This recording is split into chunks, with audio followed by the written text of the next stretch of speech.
Hello, everyone. Sponsorship license is today's topic. I'm going to speak about the application process and what is this license for, and what are the roles. What these roles and who are qualifying for these roles. And it is like the management sponsorship management system is actually, one of the most misunderstood thing, but it is actually simpler than we think. Let's dive deep into it and let's see, if this is something you want to do, because after the Brexit, if any business who wants to employ someone from outside the UK to close a certain skill gap, and or to source a certain talent or specialism, then you have to have a sponsorship license, because there is no more this free movement of workers across the borders for the UK. So sponsorship license is therefore is quite vital to closing the skill shortage in the UK, and also it is helping businesses to source the talent, the experts that are tailored to their requirements. It is, in a way, it's like a life boat for many businesses, because especially for the small businesses, when of course, like some sectors, some industries, perhaps you can find replacement for certain roles, but I see what makes people want to bring certain employees, because they want the person who is going to be the true fit for the role, instead of hiring someone and training it in the long run, investing and then not achieving the result, is not something they can afford. That is a very important thing. If you are hiring someone for an entry level role, it is perhaps fine. But if you are actually require certain skills that you cannot find source in the labor market, then you have to hire someone and train this person, and then hope that in 6 months, 8 months time, they will come to a position to fit that role, and they will still want to be in your company.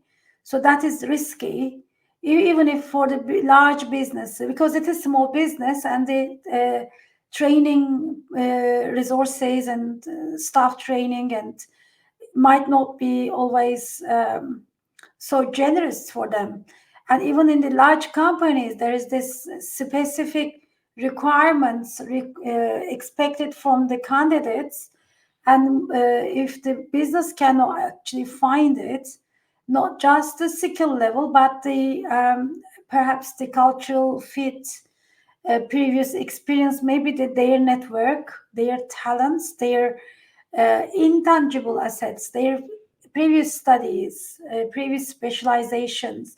So it is finding the right employee might be much more complicated than just, paying someone a salary. Sometimes we just think that is just like straightforward. Oh, just find someone graduated from that type of university, or did this kind of role, but the business actually needs someone to take that responsibility and leadership, and also give back to the company by performing for a certain outcome.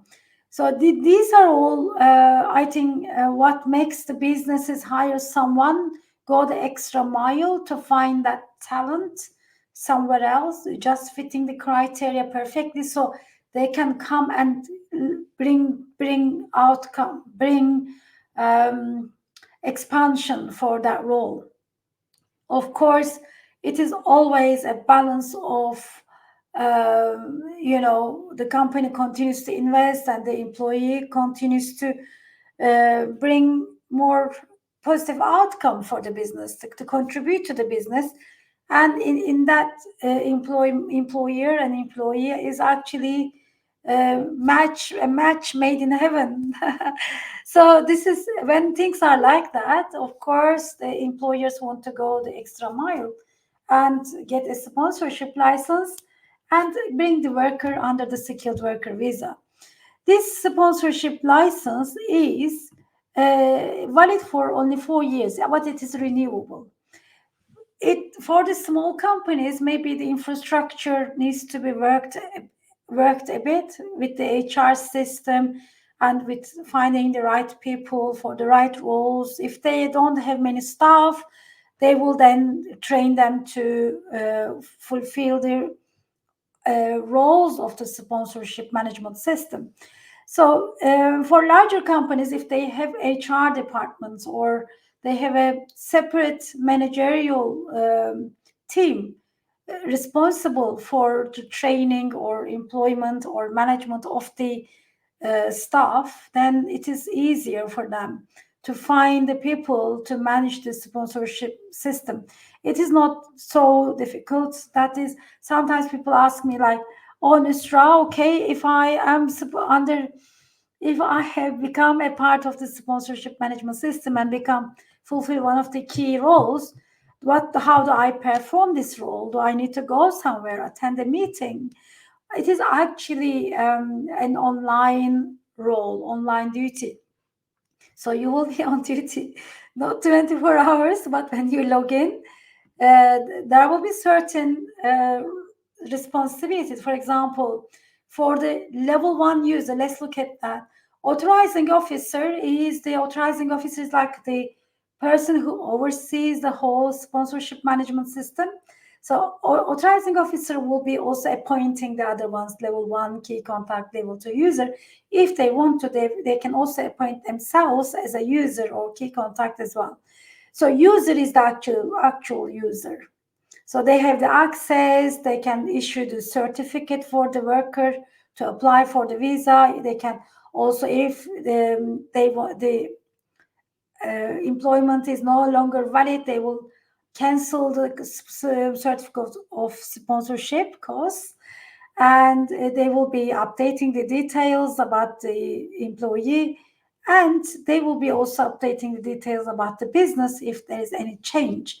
Key contact is the person who continues to correspond and stay in touch and be knowledgeable about the information flow, what is happening. So key contact is the person, it is like a communication officer for the sponsorship management system. But who is the one using the system? For a level 1 user. There is also a level 2 user. You don't have to have it. It is a bit less a bit more restricted, its access, level 2 users access compared to level 1 user.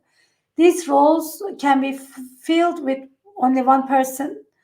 Also, they can be 2-3 people allocated in the right way. You can also change these people if they are leaving their role or if leaving the company, they are leaving the company.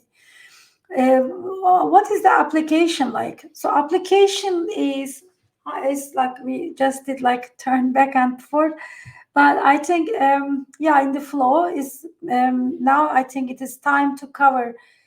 So we understand this sponsorship roles, because having this in the application process, the form is asking you who is your authorizing officer. Actually, even the application is looks like it is being done by the authorizing officer, and it is being done by the authorizing officer in a way. So it is the company is making the application thanks to the authorizing officer. Kind of technical detail procedure is there, because if home office wants to get in touch with the company, they are speaking to the company saying that authorizing officer made an application for this company. So there is this emphasis on the authorizing officer. Authorizing officer is the person with full authority making the application on behalf of the company. In this application, there are mandatory documents But there are also some documents that will definitely improve your application and clarify your position, your intention for this application to the Home Office case officer, case worker.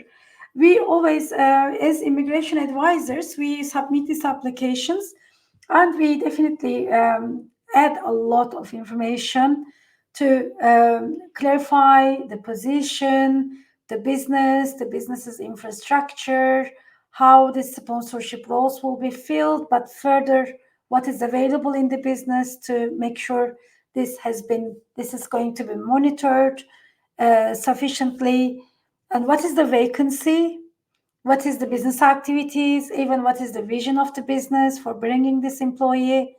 So it is like a project summary.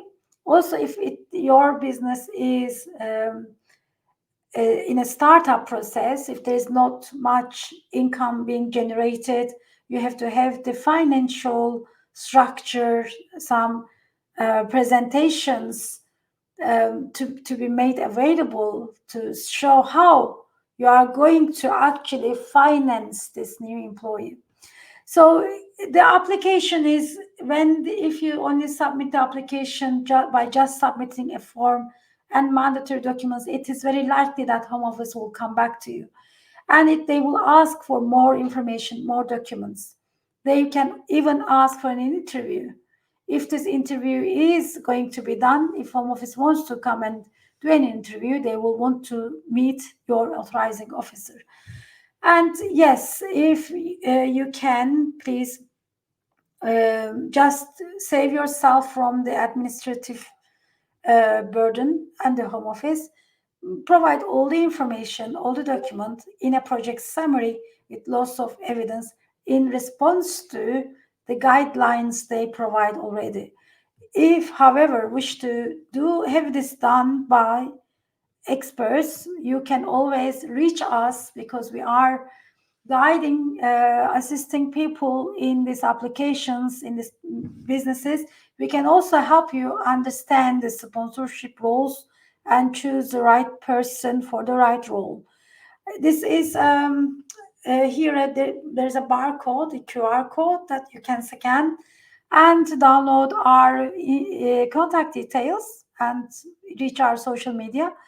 We offer free consultation to businesses and individuals in all sorts of UK visas. We cover all the visas, from family visas to work visas, business visas, all types of sponsorship license, endorsement applications for global talent, innovator founder visas. We also help immigrants in their appeals and administrative reviews. So get in touch and follow us and subscribe to our channel. Follow us on our social media, and let's get in touch. Stay in touch for the next video. You will be notified when we publish our next information video. Take care.